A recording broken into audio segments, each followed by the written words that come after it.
Guys, after months of Kenya Moore denying that she had anything to do with displaying pictures, and when I say pictures, I mean revenge pictures of her co-star newbie Brittany Eady, she has finally come out and she's given us more information into what happened. Now, word on the street is Kenya is struggling, honey, and maybe, just maybe, she's coming out giving us some kind of insight into what's happening because she's trying to get back on that show. Now, if you guys recall, Kenya Moore had an event at her salon in which she opened it up to the public. She also opened it up to her castmates, but things took a dive for the worse.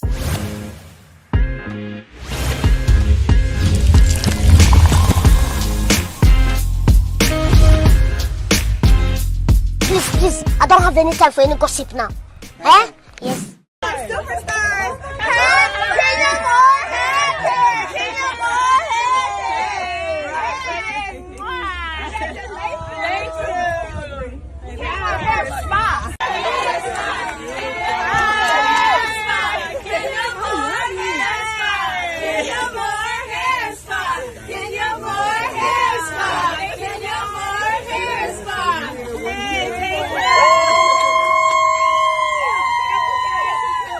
Thank you so much for coming out.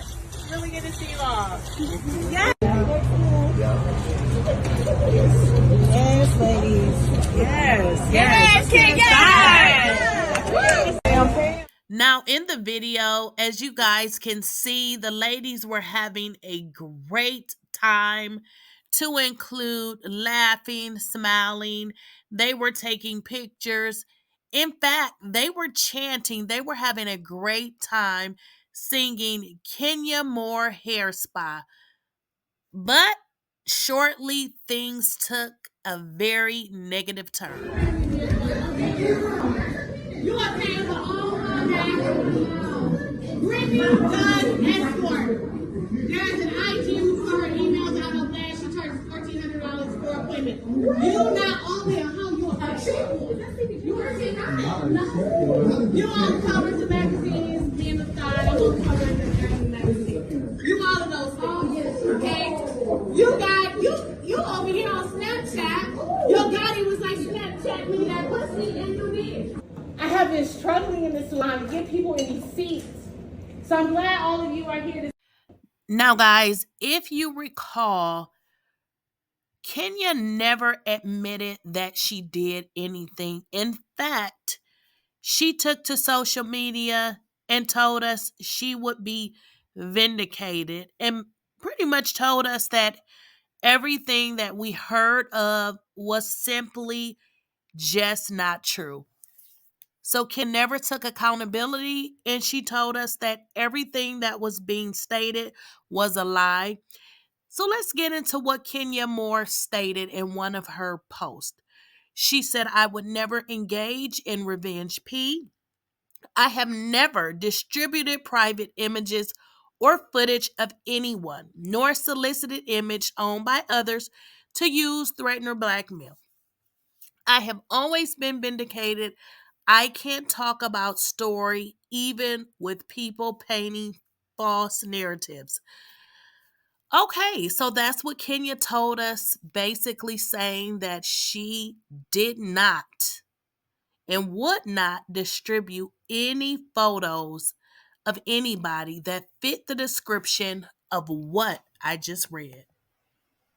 I was never under suspicion for revenge porn. I never ever from the network, their mouths exactly. You were never under investigation for revenge porn. That is something someone put on their Instagram along with law to point a finger at me for something that was completely a false narrative. So why aren't you on the show? I'm not on the show because we started filming, and this is a pivotal season for Real Housewives, and they had a lot of new girls. And as you said before, I was one of the few that survived.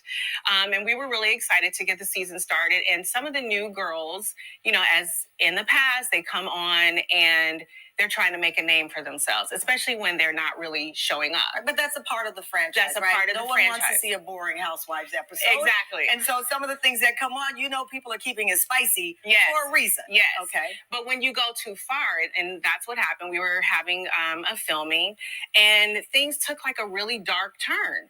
And toward me, there was a young lady who was new, and she just was poking the bear. And everybody knows, the saying that I made up, don't come for me unless I send for you. Right. And that means simply, I mind my business. And I don't start anything, I respond. So during this taping, the young lady escalated it to the point of tearing off mics, screaming all kind of obscenities at me, and threatening me. I felt threatened. So let me pause here because I have to be fair to this person, Brittany Eady. She has nothing on her Instagram about this. I've never met her. It's been deleted. There's nothing on her Instagram about this. Yes. We reached out. She did not respond to her. And I actually don't want to litigate her actions because I do believe people don't get to respond to pick how you respond. They do not get to choose how you respond. But you have to be accountable for how you respond. 100%. So whatever, which I have no tape of, I don't know what happened. You've explained to the audience that there was some escalation and some things that went on there. But going to your reaction to it, so you're alleging this thing happened between you, the two of us. You think her behavior or alleged behavior was because she wanted to make a name for herself on the show. Okay, I don't know any of that. Right. Take me to the salon because I'm all proud because you have a new salon. You're opening this new business, and no one is talking about you opening their business. They are reports that you had. It overshadowed it. You overshadowed it. Yes. This is what happened. They were saying you had these pictures of her. Yes. Okay, let me tell you what happened. So from that night where all of this stuff happened and there were threats in my direction, and I felt very concerned. I told the producers, I'm concerned, I'm scared, and I kind of feel like they said, "Oh, we'll take care of it." And it didn't feel like it was taken care of. They actually made me feel like I was being like a black Karen. Like, here Kenya goes again. Nothing really happened. They were joking or something.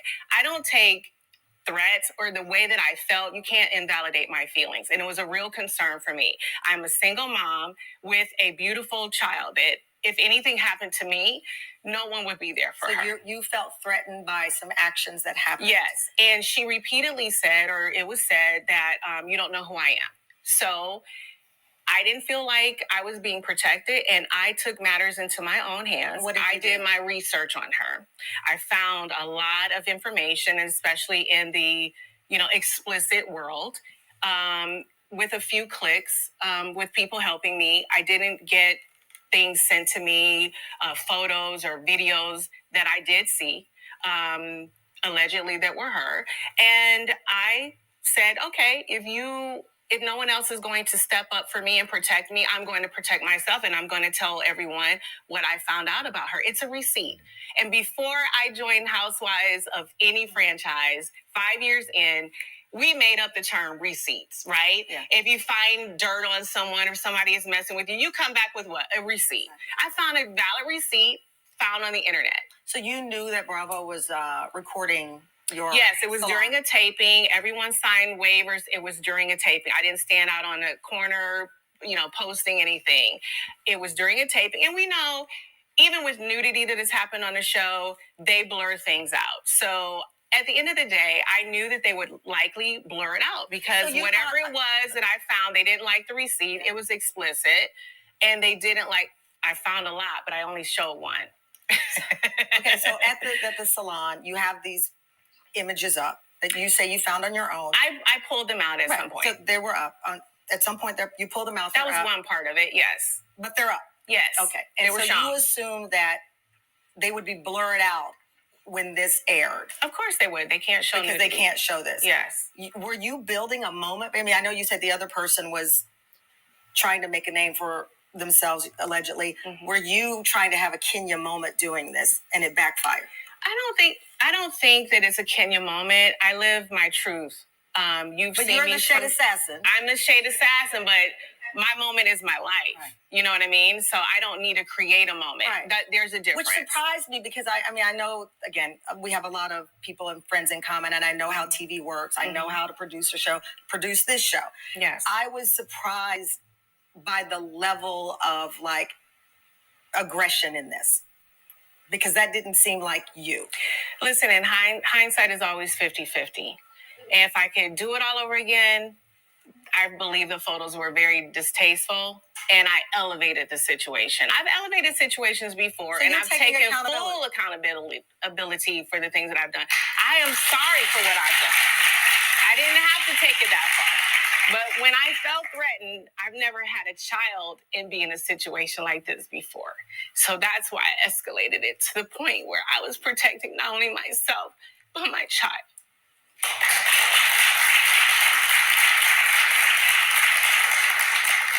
We reached out to Bravo, and they said, we take all allegations of violations of our policies seriously, reviewed the matter, and took appropriate action. But to Kenya's point, you are still employed.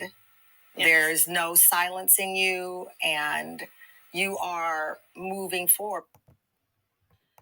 So guys, Kenya denied this, all to come back and tell us that she's sorry. I'm sorry. I don't get what just happened here. This is so crazy, and it's giving Kenya all day. You either did it or you didn't. So I guess that's her way of just saying she did it without addressing why she continued to lie and say she didn't do it. Then, toward the end, she brings her daughter into it and say that she was protecting her daughter. I'm like, what? Kenya is just making shit up. So, allegedly, she is broke. She owes taxes on her home. Money is super low. So, she's doing whatever it is she needs to do to try to get back on Bravo. Now, she does talk about that there is a good possibility that she is coming to the reunion. So, that could have been another one of the reasons why she's trying to, rectify what happened. But I'm not sure if you didn't rectify it in the beginning. We're over it. What is the purpose of trying to fix it now?